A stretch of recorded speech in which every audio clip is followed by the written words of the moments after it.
सर्व गाड़ी उसके आगे खड़ा करके उसको नीचे उतारा और इन सबको तशद्दुद का निशाना बनाकर माँ और बाप के सामने, भाई के सामने इनको पकड़ के ठहरे। और इसके जो बेटे थे खालिद हुसैन, उसको 9 गोलियां कलाशनकोव के लगाकर उसे शहीद किया गया। फिर जाके पुलिस आई और SHO DSP तक महदूद रह गए। तो DSP ने आया, उसने हमें लॉलीपॉप दिखाकर हमें हमारे लाशें दफना कर 2 दिन इंतज़ार करता हूँ, नहीं तो इंशाल्लाह मैं पीर मंगल को जाऊँगा इस्लामाबाद। वहाँ पर खड़े होकर मेरे ख़ानदान के जितने भी बंदे हैं, मैंने सबके ऊपर वहाँ पे पार्लियामेंट के सामने जाकर पेट्रोल छड़ के खुद को आग लगाना है। मेरे पास और कोई रास्ता नहीं है, या तो मैं बंदूक उठाऊं और पहाड़ों पे चढ़ जाऊं। क्या यही मेरा पाकिस्तान की हुकूमत मुझे यही चाहता है? पाकिस्तान की आर्मी, क्या पाकिस्तान की अदलिया, क्या पाकिस्तान की फोर्सेस, क्या DIG नसीराबाद, SSP नसीराबाद या IG बलोचिस्तान इतने कमज़ोर हैं कि उनके सामने सरफ गाड़ियों में सरेआम वो लोग घूम रहे हैं? 2-3 पहले उन लोगों ने मारे हैं, वो सरेआम घूमते हैं, बोलते हैं कि हम यहाँ के फिरौन हैं कि भाई आप पैसे ले लो, 60 लाख रुपए एक बंदे का ले लो, 2 बंदों का 1 करोड़ 20 लाख रुपए ले लो, हाथ उठाओ। मोरखा 6/11/2024 को इलाका थाना मंगोली ज़िला नसीराबाद के हदूद में एक वाक़या पेश आया, जिसमें से 2 कत्ल हुए हमारे, जिसमें से एक मेरी सिस्टर है, दूसरा मेरा कज़न है। दोनों दूध शरीक भी थे। जिसमें जिसको कत्ल किया गया, मकतूल का नाम खालिद हुसैन वल्द अमामदीन है, जो कि जिसका वालिद साहब मेरे साथ बैठे हुए हैं, और खालिद हुसैन वल्द उसकी वालदा माजिदा हमारे साथ बैठी हुई है, और ये उसके चाचू हैं और ये दादी माँ। तो सर अभी 2 से 2.5 महीने गुजर गए। कातिल मज़ार रिंद, जो कि अपना 5 से 6 दोस्तों के साथ, अपने लश्कर के साथ, खालिद बुगटी अपने गाड़ी के साथ, अपनी वालदा, अपने बाप और भाई के साथ आ रहे थे नेशनल हाईवे और मंगोली थाने के सामने, बिल्कुल सामने। तो उनके आगे उन लोगों ने, उसकी सर्फ गाड़ी है, तो उस सर्फ गाड़ी उसके आगे खड़ा करके उसको नीचे उतारा और इन सबको तशद्दुद का निशाना बनाकर माँ और बाप के सामने, भाई के सामने इनको पकड़ के ठहरे। और इसके जो बेटे थे खालिद हुसैन, उसको 9 गोलियां कलाशनकोव के लगाकर उसे शहीद किया गया। तो माँ तड़पती रही। माँ ने, बाप ने जब उनसे मुज़ाहमत की कोशिश की तो इनको भी तशद्दुद बनाया, और माँ के ऊपर भी 1-2 गोली जो है ना उन लोगों ने चलाई, लेकिन वो खुशनसीबी से इसको नहीं लगे। और सर इसमें है मज़ार रिंद और दूसरा है अपना गुल मोहम्मद रिंद। गुल मोहम्मद रिंद ने गाड़ी से लड़के को उतारा, खालिद हुसैन को, और मज़ार रिंद ने कलाशनकोव के 6 गोलियां उसने मारे, और 3 गोलियां जो है ना एक करके और इसके दोस्तों ने मारे। तो उनके साथ एक जश्न का माहौल हो के, और वो तो खुद को पता नहीं कुछ क्या समझते हैं। कुछ देर बाद सामने जैसे फायरिंग हुई तो SHO भागता हुआ जैसे बाहर आया, तो बाहर जैसे थाने के सामने ही थे, तो SHO साहब जब बाहर आ गए तो उसने देखा कि ये इसको मार रहे हैं। मार के उस SHO ने उनसे पूछा भी नहीं कि भाई आपने क्यों मारा, किस लिए मारा, और वो अपने सरफ गाड़ी में बैठकर यहाँ से रवाना हो गए। जब वो लोग चले गए और SHO ने उसका पीछा भी नहीं किया, ना ही उनसे पूछा कि आपने क्यों मारा। और इसके अलावा थाने के सामने एक एम्बुलेंस की गाड़ी भी खड़ी हुई थी, पुलिस की भी गाड़ी खड़ी हुई थी। जो लड़का आधा घंटा 30 मिनट तक तड़पता रहा, तो उसको जो है ना इन लोगों ने उठाने के, हॉस्पिटल लाने के बजाय SHO जो है ना वो अपना एक फॉर्मेलिटी वीडियो वगैरह बना रहा है, फ़ोटो बना रहा है। भाई आप इसको लेके जाएं हॉस्पिटल, शायद इसके जो है ना बचने के चांस बच जाए। 9 गोलियां लगाने के बाद, इसके बाद जो है ना इसकी सिस्टर भी इसके साथ हमरा थी, तो उसको भी जो है ना बहन को भी मारा, भाई को भी मारा। कुछ देर के बाद जब लड़के खालिद हुसैन को मारा तो 1.5 से 2 घंटे के बाद SHO की गफलत यही थी कि कुछ भी कार्रवाई नहीं हुआ। तो 2-3 घंटे के बाद, 1.5 से 2 घंटे के बाद वो जाके घर पे फातिमा बीबी को जो है ना उसको कत्ल करते हैं। फातिमा बीबी सादिक हुसैन की जो ज़ौजा थी, तो उसको कत्ल किया जाता है। फिर वहाँ पर ये लोग एक नारा मारते हैं, भाई हमने ये स्याहकारी की है। तो इससे फिर इन लोगों ने 26 तारीख को एक जिरगा बिठाया, जिसमें से बुगटी बिरादरी के मौजूद थे और रिंद कबीले के मौजूद थे। मज़ार रिंद के रिंद बिरादरी के कुछ मौजूद थे, बुगटी बिरादरी के। उनमें से उन लोगों ने तस्लीम किया, भाई हमसे गलती हो गया, तो अभी हम पैसे देना चाहते हैं, आप पैसे ले लो और इस चीज़ को आपने रफू चक्कर करना है। अब हम आपको 60 लाख देंगे, करोड़ देंगे, 1 करोड़ 20 लाख देंगे।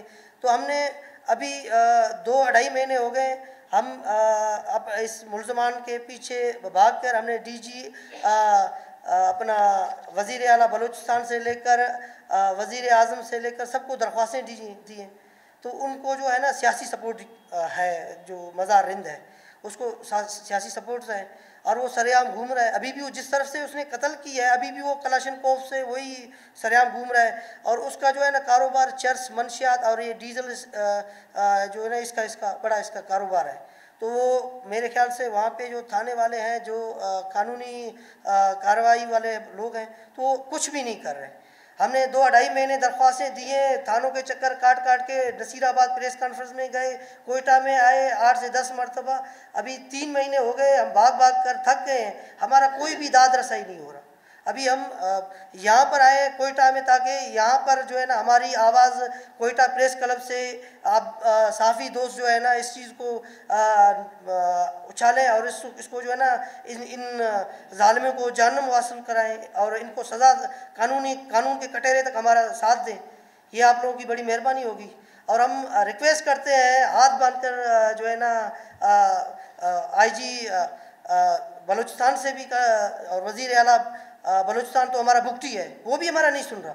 हम उसके पास भी गए तो हमने DIG साहब को जो है ना दरख्वास्तें दी, SSP के पास 8 से 10 मरतबा गए, DSP के पास गए। पहले तो हमारे FIR नहीं हो रहे थे, हमने एक दिन एक रात जो है ना थाने के चक्कर काटे, हमारे FIR नहीं हुए। फिर हमने लाशों को, मैयतों को उठाकर अपना डेरा मुराद जमाली के जो है ना मकाम पटफीटर के पुल के बीच में हमने मैयतों को रख कर एहतजाज किया। फिर जाके 12 से 13 घंटे के बाद फिर जाके पुलिस आई और SHO DSP तक महदूद रह गए। तो DSP ने आया, उसने हमें लॉलीपॉप दिखाकर हमें हमारे लाशें दफना कर एक दो FIR काटी है। तो अभी तक उनको गिरफ्त में क्यों नहीं लाया जा रहा? आखिर क्या हम ये पाकिस्तान में ये जुल्म और जबर का निज़ाम कब तक चलेगा? आज मेरा घर जला है, कल किसी और का जल सकता है। अभी तो मुझे वो वहाँ पे प्राइवेट नंबरों से जो ना कॉलें आ रही हैं, इदारों के नंबरों से भी मुझे कॉलें आ रही हैं, मुझे धमकियाँ दी जा रही हैं कि हमने आपको जो है ना आपने अगर इस केस से हाथ नहीं उठाया तो हमने आपको भी कत्ल कर देना है। अगर कत्ल नहीं कर देना है, हमने आपके ऊपर ये झूठे मुकदमा भी डालने। तो अभी हम थक कर मायूस होकर अपने पाकिस्तान की हुकूमत से, बलूचिस्तान की हुकूमत से यहाँ प्रेस कॉन्फ्रेंस में आके बैठ गए हैं। तो अभी इन मजलूमों को, इन वालदा को, इन वालिद साहब को इंसाफ कौन देगा? हम DG ISPR साहब से अपील करते हैं, आसिम मुनीर साहब से अपील करते हैं। इसके अलावा हमारे जितने भी यहाँ पे एजेंसियाँ हैं, इदारे हैं, हम उनसे यही रिक्वेस्ट करते हैं और बाला ऑफिसरों से, अदालतों से, चीफ जस्टिस साहब से हमारा यही एक मुतालबा है कि हमारे साथ इंसाफ किया जाए और इन जालिमों को कानून के कटहरे में लाया जाए। अभी तो वो जालिम इंसान रोज़ टिकटॉक बनाता है, फेसबुक बनाता है और अपने मज़े से वीडियो जो है ना सोशल मीडिया पर भेजता है। तो वो मीडिया पे, सोशल मीडिया पे पाकिस्तान की आर्मी, क्या पाकिस्तान की अदलिया, क्या पाकिस्तान की फोर्सेस, क्या DIG नसीराबाद, SSP नसीराबाद या IG बलूचिस्तान इतने कमज़ोर हैं कि उनके सामने सिर्फ गाड़ियों में सरेआम वो लोग घूम रहे हैं? अगर आप लोग नहीं चाहते, अमन नहीं कराना चाहते तो हमें इजाज़त दे दें, हम यहाँ से दरपदर हो जाए। हमने मुल्क छोड़ना है और क्या करना है?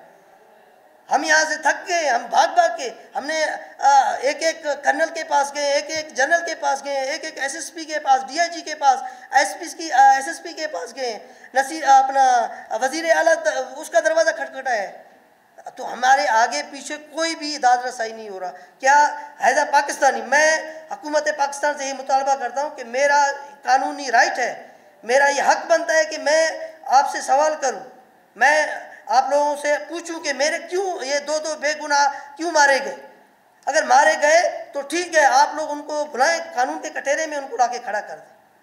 अभी आप लोग खड़ा नहीं कर सक रहे तो आप हमें बस इजाज़त दे दें, हम यहाँ से निकल जाएंगे। अगर मैं अभी 2 दिन इंतज़ार करता हूँ, नहीं तो इंशाल्लाह मैं पीर मंगल को जाऊँगा इस्लामाबाद। वहाँ पर खड़े होकर मेरे ख़ानदान के जितने भी बंदे हैं, मैंने सबके ऊपर वहाँ पे पार्लियामेंट के सामने जाकर पेट्रोल छड़ के खुद को आग लगाना है। बस मेरे पास और कोई रास्ता नहीं है। या तो मैं बंदूक उठाऊँ और पहाड़ों पर चढ़ जाऊँ। क्या यही मेरा पाकिस्तान की हुकूमत मुझे यही चाहता है कि मैं भी मुझे मजबूर किया जा रहा है, या आप जिरगा करो, फैसला करो, पैसे लो। भाई मेरे तो मजलूम मारे गए हैं, मैंने ऐसे पैसे को पेशाब करना है? क्या करूँगा मैं पैसे? मुझे कानून, आज वो मुझे पैसे देगा, कल वो दो और को मारेगा, उसको पैसे देगा। कब तक ये निज़ाम चलता रहेगा? दो तीन पहले उन लोगों ने मारे हैं, वो सरेआम घूमते हैं, बोलते हैं कि हम यहाँ के फिरौन हैं। क्या हमारा पाकिस्तान, हमारी इदारे इतने खामोश हैं? हमने अभी सबसे उम्मीदें नाउम्मीद होकर भी आप दोस्तों मीडिया के सामने आके बैठ गए। अभी हमारा और कोई भी नहीं है, अभी आप दोस्तों जो भी हो, अभी आप, हमने आपसे उम्मीदें लगाई है। आप लोग हमारी आवाज़ बुलंद करोगे तो इंशाल्लाह हमें इंसाफ मिलेगा, नहीं तो हमें भी फिर यही पहाड़ी रास्ता इख्तियार करना पड़ेगा। फिर उन लोगों ने अपनी गुनाह तस्लीम की। फिर उनमें से एक बंदा था, तो सादिक जिसका नाम है, वो उसने बोला भाई हम नशे में थे। भाई तुम नशे में था, मज़ार तो नहीं था? गोलियाँ तो मज़ार ने चलाई, गुल मोहम्मद ने चलाई, अताई ने चलाई, अता मोहम्मद ने चलाई। आप तो मैं ये चीज़ को मैं शर्म मुझे आ रहा है कि यार, जब जिरगा हो गया है, उन लोगों ने खुद लिख के दिए मुझे, मेरे पास अभी ये प्रूफ भी है, ये मुझे लिख के दिया उन लोगों ने कि भाई आप पैसे ले लो, 60 लाख रुपए एक बंदे का ले लो, 2 बंदों का 1 करोड़ 20 लाख रुपए ले लो, हाथ उठाओ।